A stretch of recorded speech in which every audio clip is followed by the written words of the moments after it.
warahmatullahi wabarakatuh. Waalaikumsalam warahmatullahi wabarakatuh. A'udzu billahi minasyaitonir rajim. Bismillahirrahmanirrahim. Alhamdulillahi wa kafa. Wassalatu wassalamu ala nabiyil huda wal mustafa sayyidina Muhammadin sallallahu alaihi wasallam wa ala alihi wa ashabihi ahli sidqi wal wafa. Amma ba'du.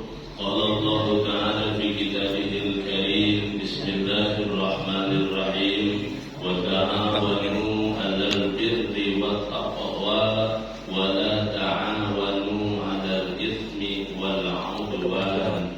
Al-ayat wal ma'na wallahu wa rasuluhu a'lamu bi muradi. Wa qala an-nabiy sallallahu alaihi wa alihi wa sahbihi wa sallama may yuridillahu bihi khairan yufaqihu fid din. Al-hadis wal ma'na wallahu wa rasuluhu a'lamu bi muradi.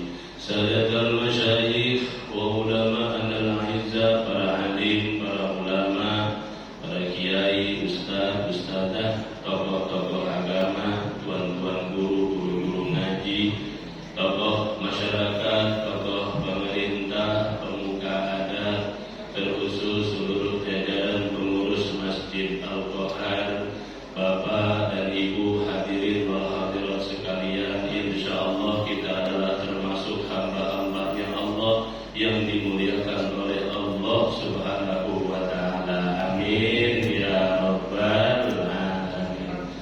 Alhamdulillah wa syukru ala ni'amillah. Kita bersyukur kepada Allah atas anugerah nikmat yang Allah berikan kepada kita, sehingga dengan nikmat Allah, dengan kehendaknya, dengan kuasanya, dengan anugerah taufik hidayahnya, kita masih dikasih kesehatan, kesempatan mau ibadah. Mudah-mudahan ibadah kita yang wajib, yang sunnah, yang sosial, semuanya harapan dan doa diterima oleh Allah Subhanahu wa ta'ala. Amin ya rabbal alamin. Alhamdulillah juga kita masih dikasih kesempatan yang luar biasa berada di bulan Ramadan. Sudah hari ke berapa tadi? 23. Menghitungnya dari mana Pak Ustaz? Hari yang ke-20, ada tinggal 10 hari lagi lah kurang lebih. Udah tinggal turun Pak Ustaz. Kalau kemarin nanjak kita. Kalau nanjak agak berat. Ini tinggal turun. Luar biasa. Nabi Musa. Tahu ya Nabi Musa ya? Kenal enggak? Tahu. Tahu saya. Meliman. Tahu ya. Itu Nabi Musa. Nabi Musa itu sampai sujud doa minta sama Allah. Doa sujud Nabi Musa minta niatan beneran itu. Nabi berdoa. Ya Allah, saya punya permohonan ingin dijadikan umatnya baginda Nabi Muhammad sallallahu alaihi wasallam. Nabi pengen jadi umatnya. Nabi Musa pengen jadi umatnya Nabi Muhammad. Kenapa Nabi Musa pengen jadi umatnya Nabi Muhammad? Karena Nabi Musa dengar Allah berwahyu kepadanya, menyebut nama Nabi Muhammad dan menyebut nama bapak dan ibu semua. Nama disebut nama bapak, umatnya baginda Rasulullah sallallahu alaihi wasallam. Maka dia pengen jadi umatnya baginda Rasul. Apa kata Allah? Aku berikan untuk umatnya Nabi Muhammad sallallahu alaihi wasallam nuraini, 2 cahaya. Ini kita dikasih 2 cahaya, yang dengan 2 cahaya ini layar duduk tidak akan mereka menemui 2 kegelapan. 2 cahaya yang bisa menerangi 2 kegelapan.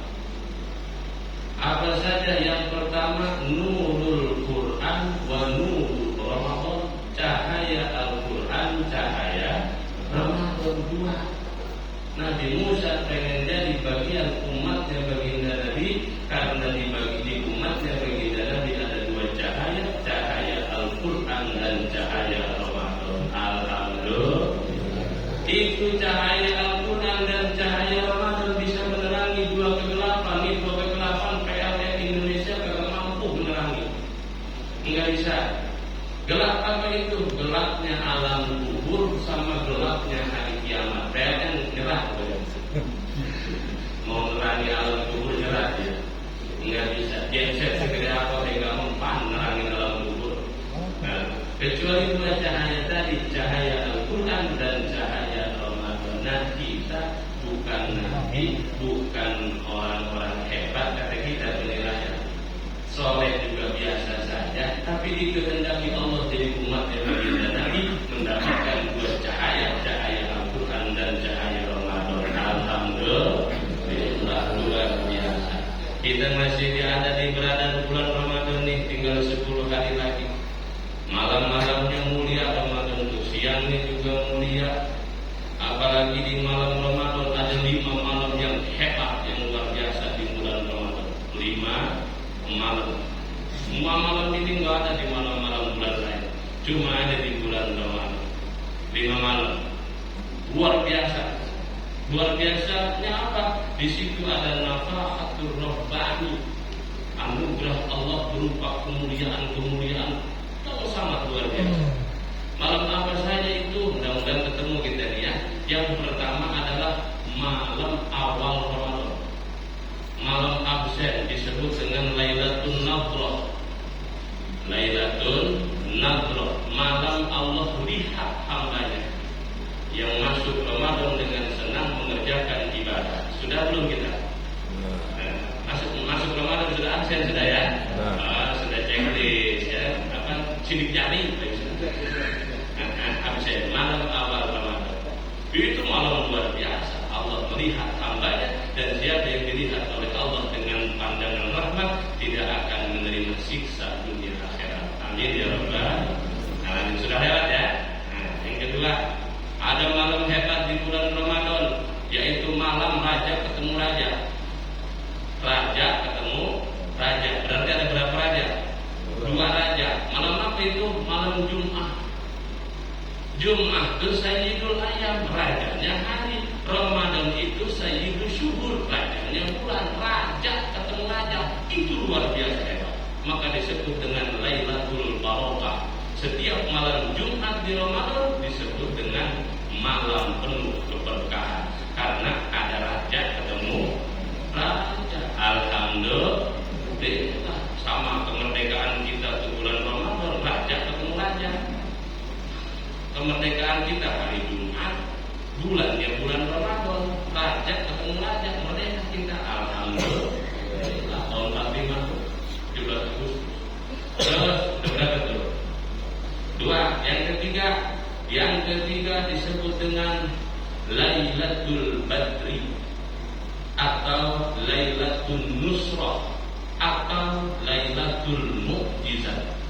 Malam kapan itu? Malam terjadinya perang Badar. Besoknya perang. Nah, malamnya itu adalah malam yang luar biasa. Kapan itu? Tanggal 17 Ramadan. Malam 17 Ramadan itu malam hebat. Yaumul Taqal Jam'ani, karena di hari itu bertemu 2 pasukan muslim 314 jumlahnya dengan kafir Quraisy 1000 lebih. Pasukan dengan persenjataan lengkap. Amerika lah contohnya itu, pakai kapal induk. Menang orang pasukan muslim. Tuh malam Badar adalah malam Nusrah, di mana Allah turunkan malaikatnya sebagai pasukan membantu pasukan muslim.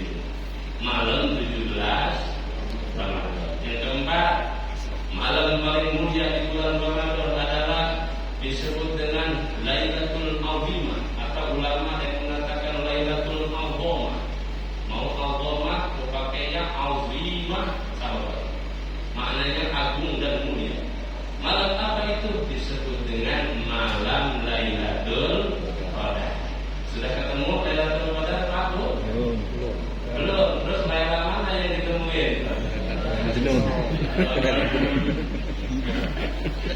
Malam Lailatul Qadar. Ini malam yang paling mulia. Maka insya Allah temanya walaupun sedikit, nanti kita insya Allah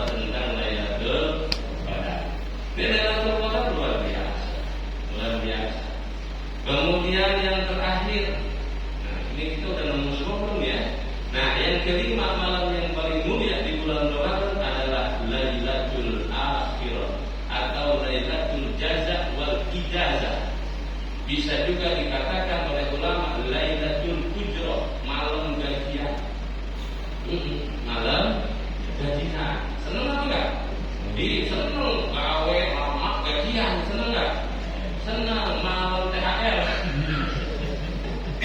Malam pembagian THR, malam pembagian gaji. Kapan itu? Lailatul Akhirah min Ramadan, malam akhir Ramadan.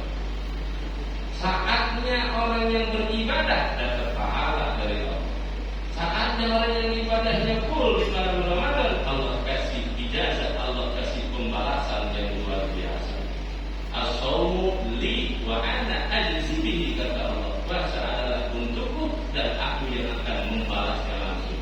Bapak Ibu, puasa lillah karena Allah Ta'ala, Allah langsung yang bakal gaji. Siapin aja nomor ini.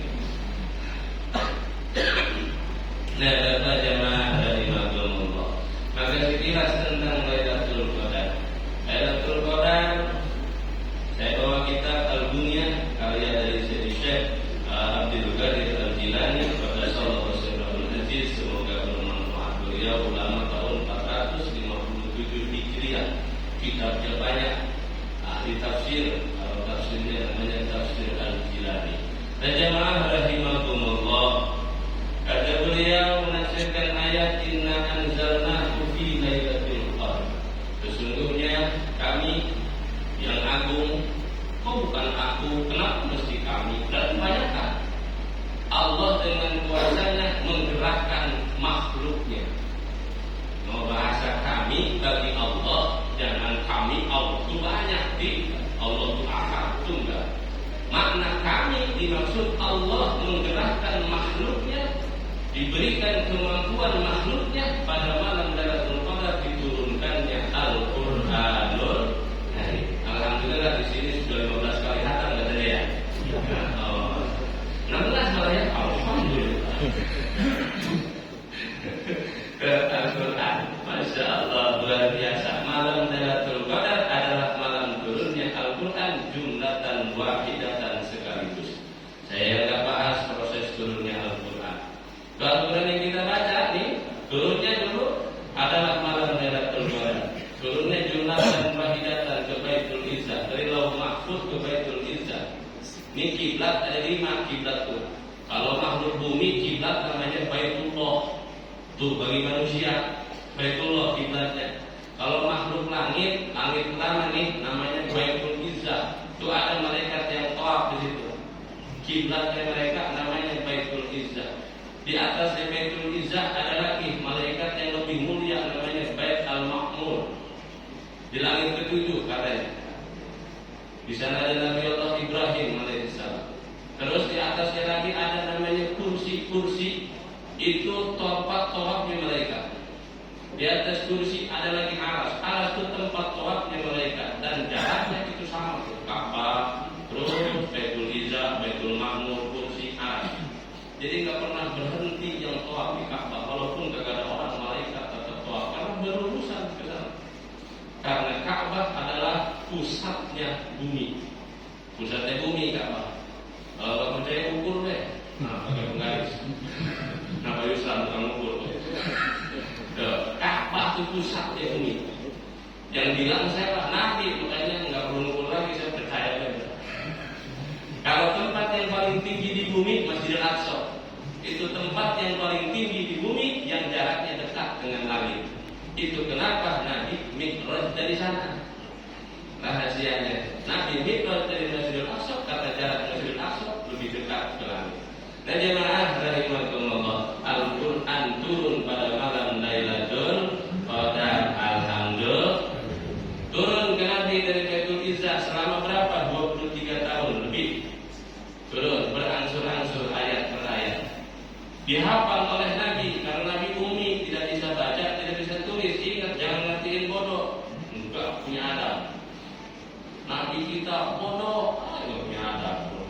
Nabi itu cerdas, syarat dari Nabi mesti patongan, mesti pintar, mesti cerdas. Nabi cerdas, tapi tak bisa baca tulis karena di Mekah waktu itu memang bukan baca tulis yang jadi alat untuk berpikir, alat untuk berilmu. Mereka menghafal. Orang-orang Quraisy itu hafalannya kuat.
Jangan bayangin kayak sekarang Al-Qurannya. Dulu kan ada titiknya, ada besar. Titiknya juga ada, apalagi harokatnya. Ba, ta, sa, ini apa kagak ada titiknya? Bingung bacanya kita kan? Ayo bayangin Pak Al-Quran sekarang kagak ada titiknya. Bisa baca kagak kira-kira kita? Nggak bisa baca. Maka lahirnya seorang ulama, namanya Abul Aswad Ad-Du'ali, ulama wafat tahun 62 Hijriah. Sudah jauh dari Nabi, tahun 62 Hijriah. Dialah orang yang pertama memperkenalkan wajibul nutqah. Dia.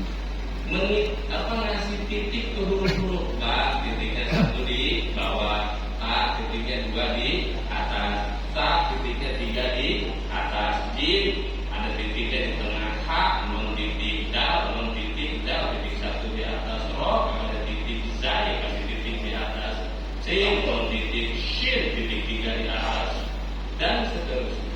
Abul Aswad Ad-Du'ali memperkasai ngasih titik. Alhamdulillah. Ini baru ada titik, belum ada syakal harokat.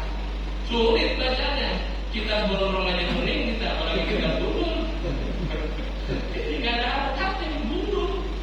Ya, kalau sekarang banyak santri yang bisa baca kita bundul dan syarat jadi santri nggak bisa baca kita bundul, gimana menetapkan hukum nantinya.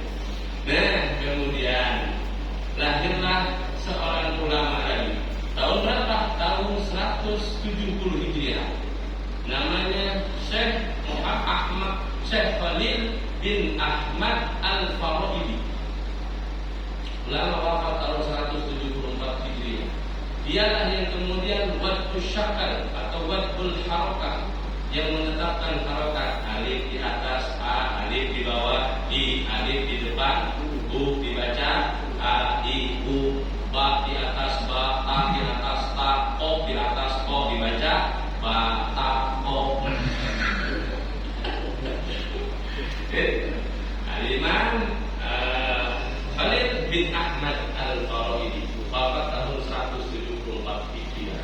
Itu yang ada harokatnya. Sampai sekarang ada harokat berkat begitu. Jadi Al-Quran makin nyebar ke Eropa, ke Andalusia, Spanyol oleh Tariq bin Ziyad. Tariq bin Ziyad yang membawa Islam ke Spanyol.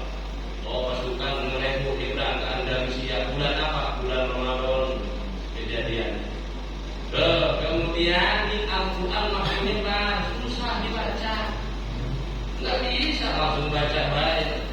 Logatnya beda segala macam. Maka kemudian lahir Abu Ubaidi, Abu Ubaidi Qasim bin Salam. Lahir tahun 200, wafat tahun 270-an Hijriah. Udah jauh dari Nabi. Yang memprakarsai lahirnya ilmu tajwid. Ilmu tajwid belakangan nggak ada di mana Nabi, nggak ada di mana sahabat, adanya zaman ulama.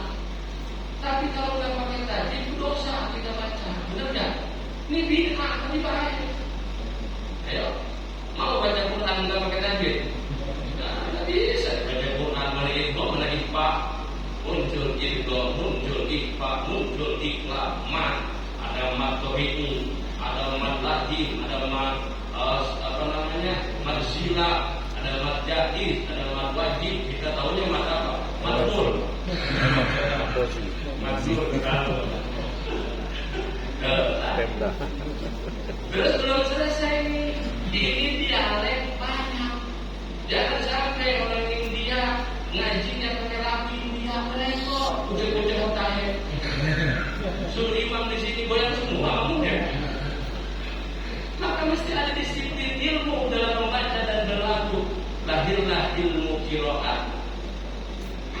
Sudah tahun 300-an itu oleh siapa namanya? Ibnu Mujahid. Merangkum ilmu qiraat dan ilmu tilawah. Qiraat ada 7 disebut qiraat sab'ah. Kalau baca walam yakul lahu kufuwan ahad. Katanya walam yang lain walam yakul lahu kufuwan ahad. Karena asalnya kufan. Karena orang Arab susah nyebut hamzah langsung dengan habis sukun langsung hak lagi. Akhirnya mereka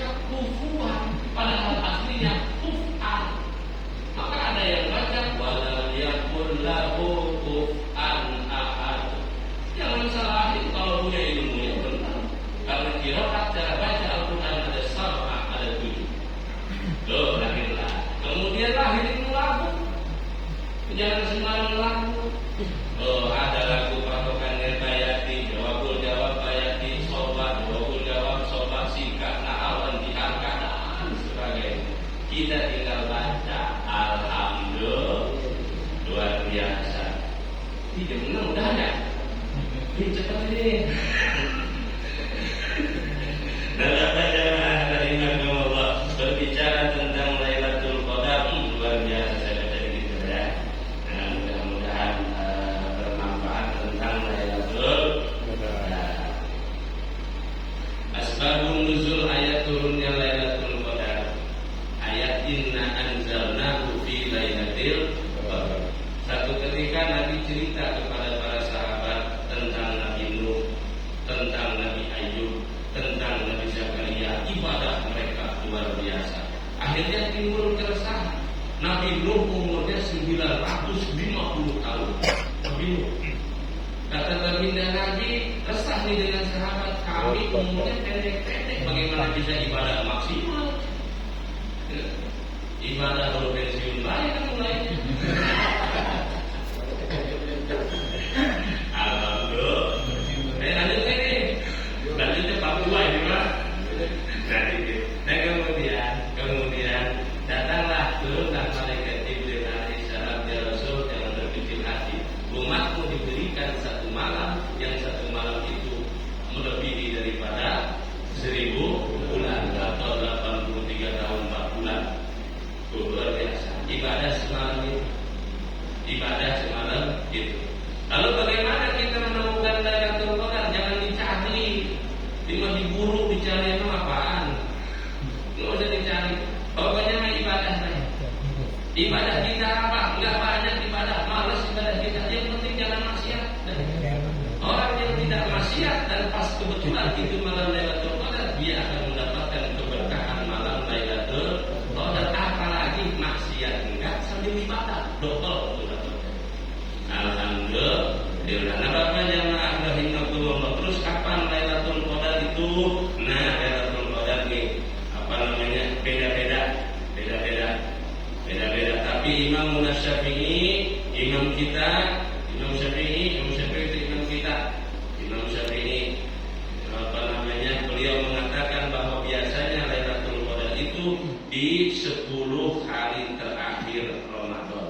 Ini madhab Imam Malik, madhab Imam Syafi'i. Kalau madhab Imam Malik, kata beliau Lailatul Qadar itu pada tanggal 27 Ramadan.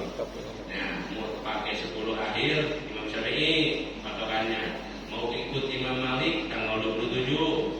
Dikatakan lagi tanggal 19. Kata siapa? Ini madhabnya Siti Aisyah radhiyallahu anha. Lewat ya. Berarti dapat kita sudah. Nah, tapi masih ada sisa nih. Kemudian masih sahabat Nabi, madhabnya Abu Burdah Al-Aslami. Beliau mengatakan malam 23. Madhab Abu Burdah Al-Aslami, pendapat beliau Lailatul Qadar malam 23. Kemudian Sayyidina Hasan, cucunya Nabi dan sahabat Abu Dzar Al-Ghifari, katanya malam 25 Lailatul Qadar. Terus Sayyidina Bilal, yang tukang ajar nih. Nah, Sayyidina Bilal, kata beliau malam 24. Kata Sayyidina Bilal. Terus kata Sayyidina Ibnu Abbas. Ibnu Abbas ini orang yang pertama menafsirkan Al-Qur'anul Karim. Nah, Ibnu Abbas yang nafsir-nafsirin Al-Quran itu Ibnu Abbas, tapi comot-comotan ayat sudah enggak full. Orang yang pertama full mentafsirkan Al-Quran namanya Imam At-Tabari. Nama tafsirnya Tafsir At-Tabari. Jumlah jilidnya 10 jilid. Jadi kiai mesti punya tuh. Nah, karena rujukan ilmu tafsir ke Imam At-Tabari lebih dekat ke Nabi soalnya. Baru kesininya tafsir Ibnu Katsir, tafsir Jalalain dan yang lain-lainnya. Kalau kita mau ngaji ya, saya ada bagi boleh ngaji tafsir 10 juz. Enggak pernah kelar, udah 10 tahun. Dan nah, Ibnu Abbas dan pendapat Ubay bin Ka'ab katanya malam 27. Malam 27 Ramadan Lailatul Qadar. Kemudian ada lagi Imam Ahmad bin Hanbal dan mayoritas ulama kebanyakan itu berpendapat bahwa malam 27 katanya. Juga ada lagi pendapat para ulama pokoknya di 10 akhir Ramadan. Dan ini ada pendapat terakhir dari Imam Malik, kata beliau Lailatul Qadar itu pokoknya ada di dalam bulan Ramadan, entah malam ganjil, entah malam genap. genap dimulai dari tanggal 1 Ramadan. Entah tanggal berapa, sebab ayatnya Syahrul Ramadan alladzi unzila fihil Qur'an. Bulan Ramadan diturunkan di Al-Qur'an. Jadi dimulai tanggal 1. Kata baginda Nabi, untuk mendapatkan Lailatul Qadar bersungguh-sungguhlah kita untuk mendapatkan Lailatul Qadar. Sungguh-sungguh itu pas hari haknya. Sebelumnya mesti apa-apa dulu, mesti pemanasan dari tanggal 1. Nah, sungguh-sungguhnya tanggal 20. Kita kan kembali pemanasannya baru mulai kita sekarang, bukan dari awal. Maka bikin malaikat bingung banyak kan? Kalau nanti Allah pasti banyak tentang keutamaan malam Lailatul Qadar. Intinya yang bisa baca surah Al-Qadar banyakin. Itu kenapa di tarawih ulama-ulama dulu kalau 10 akhir atau dari 15 akhir itu baca surah Al-Qadar sholat tarawihnya. Di sini pakai ya? Itu sunnah hukumnya. Sunnah. Jangan pengen ayat panjang-panjang Pak. Nah, ternyata surah Al-Qadar itu sunnah dibaca di separuh kedua bulan Ramadan. Banyakin. Sama surah Al-Fatah. Inna fatahna fathan mubina. 30 ayatnya kecil lah, misalnya sehari 5 ayat apa ya. 30 ayat itu surah Al-Fatah itu banyakin. Amalan dari ulama, satu surah Al-Fatah di seperdua akhir Ramadan juga banyakin baca surah Al-Fatah. Inna anzalnahu fi lailatul qadar. Nah jemaah rahimakumullah, berhubung waktu kita sudah lewat 5 menit, saya mohon maaf. Mudah-mudahan bermanfaat. Terakhir ada yang mau ditanyakan? Oh, tidak ada lagi. Sudah ya? Ada yang mau ditanyain?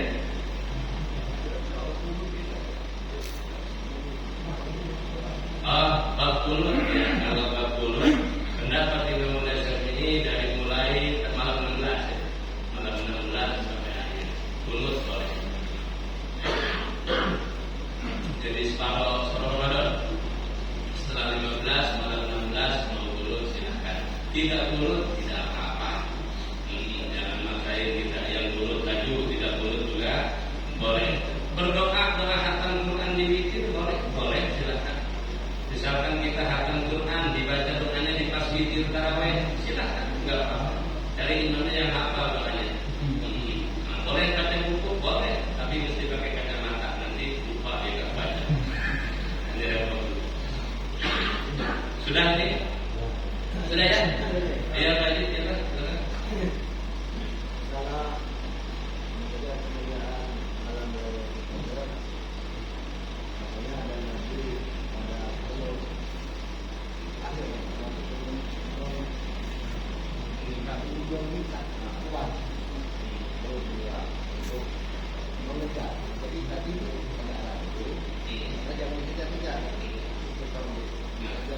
Baik, Lailatul Qadar itu anugerah dari Allah Subhanahu wa taala. Semuanya umatnya baginda Nabi husnudzon dapat Lailatul Qadar. Amin ya rabbal alamin. Itu malam Lailatul Qadar, malaikat semua turun dan tidak ada tempat di bumi ini kecuali disinggahi oleh malaikat. Tidak ada rumah yang tidak dimasuki oleh malaikat kecuali di rumah itu ada beberapa hal yang dilarang.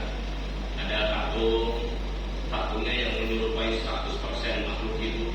Ada gambar yang menyerupai 100% makhluk hidup. Kecuali gambar yang bikin semangat ibadah itu beda lagi. Gambar itu yang diharamkan, yang tidak boleh di rumah. Ada bagi diri dua. Ada gambar yang mengingatkan kita kepada sesuatu kemudian ingat ibadah. Enggak apa-apa. Kalau orang tua jangan main copot-copot aja. Entar lupa cucu kita sama mama nenek. Ya, gitu. Kalau jangan. Bagaimana lupakan kamu enggak ada problem. Tapi jadi doa itu enggak apa-apa. Nah kemudian ada lagi yang tidak dimasuki malaikat, ada homer di dalam rumah itu. Ada homer, ada mention, ada topi, ya topi lurus, ada figur ya. Nah, buang-buangin dulu dah, tapi bukan dimasuki malaikat atau ada semuanya dapat kebahagiaan. Kapan itu sampai kapan? Sampai salam dia hatta matrail. Karena di malam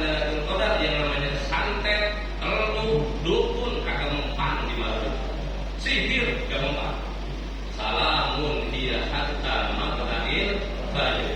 Maka iblis paling sedih di malam Lailatul Qadar. Kenapa? Enggak bisa ngirim-ngirim penyakit-penyakit begitu. Enggak bisa. Tuyul gampang malam Lailatul Qadar. Enggak bisa tuyul ya. Banyak bangkrut ya. Rugi ya. Itu malam Lailatul Qadar. Dukun atau segala macam enggak bisa. Sebab salamun hiya hatta matla'il fajr. Demikian ada lagi sudah ya? Sudah ya? Ya, barang-barang kita tetap mudah-mudahan barokah untuk semuanya. Amin ya rabbal alamin. Masih banyak yang mau dibaca, ya itulah mungkin semoga ada manfaatnya dan ada tambahan wawasan keilmuan bagi kita semua. Kita tutup bareng-bareng. Astaghfirullahaladzim, astaghfirullahaladzim, astaghfirullah.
Wa ya khairan nazirin wa ya rabbal alamin. Kami hadiri